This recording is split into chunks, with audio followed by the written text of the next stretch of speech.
তো নমস্কার বন্ধুরা, আজকে আমি তোমাদের টেন্স সম্পর্কে শেখাবো।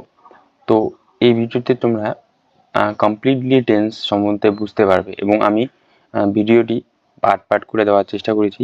তোমরা পুরো 3টা পার্টই ভিডিও দেখবে। তো টেন্স তোমরা তো জানোই, টেন্স সাধারণত 3 প্রকার। টেন্স কথার অর্থ হচ্ছে কাল বা সময়। টেন্স কি? কাল বা সময়। টেন্স 3 প্রকার, কি কি? প্রেজেন্ট টেন্স, পাস্ট টেন্স আর ফিউচার টেন্স। তো আজকে যে আমরা টেন্সটা নিয়ে আলোচনা করব সেটা হচ্ছে প্রেজেন্ট টেন্স। দেখো, প্রেজেন্ট টেন্সের 4টা স্ট্রাকচার হয়, ঠিক আছে? যেমন প্রেজেন্ট ইনডিফিনিট টেন্স, ঠিক আছে? Present indefinite tense, present continuous tense, present perfect tense, present perfect continuous tense. তো প্রেজেন্ট ইনডিফিনিট টেন্সটা সবার আগে আমরা বুঝি। দেখো, প্রেজেন্ট ইনডিফিনিট টেন্স স্ট্রাকচারটা অনেকটা এরকম: সাবজেক্ট প্লাস V1 অর্থাৎ ভার্বের 1 নম্বর form plus S oblique es plus object. এবার এই এস অবলিক ইয়েস তোমাদের সবসময় বসাতে হবে না।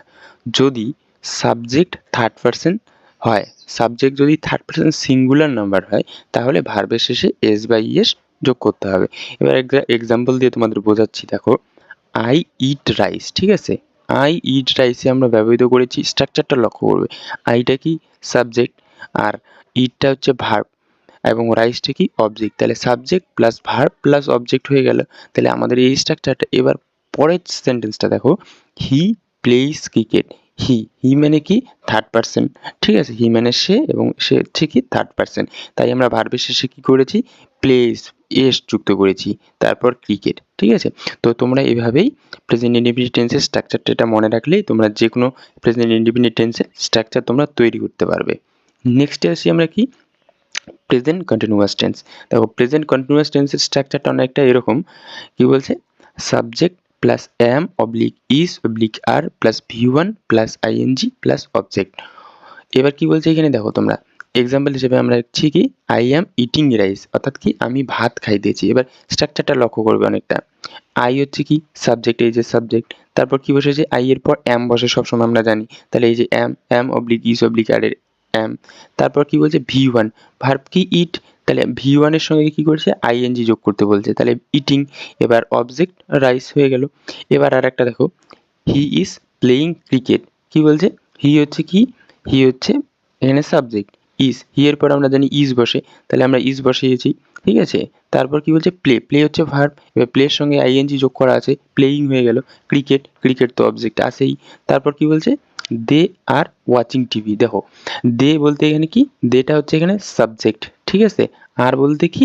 আর হচ্ছে একটা ভার্ব, অক্সিলিয়ারি ভার্ব। তো দে আর ওয়াচিং, ওয়াচ হচ্ছে ভার্ব, ওয়াচের সঙ্গে আইএনজি যোগ, ওয়াচিং টিভি, ঠিক আছে? হয়ে গেল প্রেজেন্ট কন্টিনিউয়াস টেন্স। এবার present perfect tense. Present perfect টেন্সের আমরা স্ট্রাকচারটা অনেকটা এরকম। দেখো, subject plus have oblique has plus V3 অর্থাৎ ভার্বের 3 নম্বর ফর্মটা প্লাস অবজেক্ট, ঠিক আছে?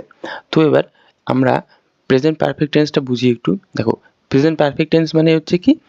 I have eaten rice. I হচ্ছে কি? সাবজেক্ট, স্ট্রাকচার সাবজেক্টের সাবজেক্ট বসাইছি। তারপর হ্যাভ অবলিক হ্যাজের মধ্যে আই এর পর আমরা জানি হ্যাভ বসে, তাই আমরা কি বসিয়েছি? হ্যাভ বসিয়েছি। দেন আমরা V3 ভার্বের 3 নম্বর ফর্ম, ইটের 3 নম্বর ফর্ম ইটেন, ঠিক আছে? সরি, এখানে একটু স্পেলিং মিস্টেক রয়েছে, আমি ক্ষমা চেয়ে নিচ্ছি তার জন্য। ইটেন রাইস, রাইসটা কি? অবজেক্ট রয়েছে। তারপর আরেকটা দেখো, হি হ্যাজ প্লেইড ফুটবল। হিটা কি? হিটা হচ্ছে সাবজেক্ট। হ্যাজটা কি? এই যে হ্যাভ অবলিক হ্যাজের হ্যাজ, প্লে ভার্ব, প্লেটের 3 নম্বর ফর্ম প্লেইড, ফুটবল তো অবজেক্ট আছেই। হয়ে গেল প্রেজেন্ট পারফেক্ট।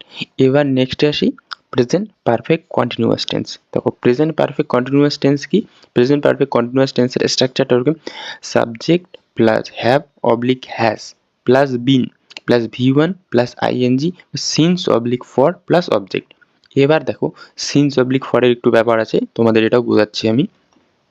প্রথমে I have been working here since 2023। প্রথমে দেখো সাবজেক্ট আই, তারপর কি বলছে? হ্যাভ অবলিক হ্যাজ, হ্যাপের মধ্যে বসাইছি হ্যাভ অবলিক হ্যাজের মধ্যে হ্যাভ বসাইছি। তারপর কি আছে? বিন রয়েছে, বিন বসিয়েছি। তারপর ওয়ার্ক হচ্ছে ভার্ব, ওয়ার্কের সঙ্গে আইএনজি ওয়ার্কিং, এটুকু তো গেল। এবার সিন্স আর ফর কি করে বোঝাবো? যদি আমরা মনে করি বাংলাতে যে সিন্স মানে 2023 থেকেই আমি কাজ করেছি। থেকে কথাটি যদি এক কথায় বসাই আমরা, পিরিয়ড অফ টাইমের জন্য আমরা এই সিন্স আর ফরের ব্যবহার করে থাকি।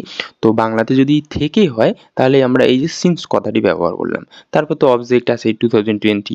এবার পরের নেক্সট সেন্টেন্সটা দেখো, I have been working here for 5 days। এবার এটাও তো ওই যে ফর আছে, যে কেন বসিয়েছি ফর, এটাও পিরিয়ড অফ টাইম। এবার স্ট্রাকচার তো যা আছে তাই।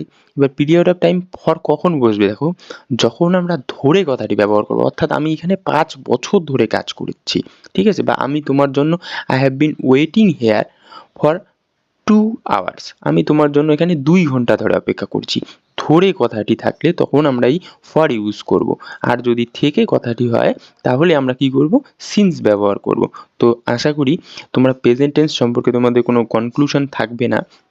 যদিও বা থেকে থাকে তাহলে তোমরা আমাকে কমেন্ট বক্সে জানাবে, এবং ভিডিওটি কেমন লাগলো তা অবশ্যই জানাবে।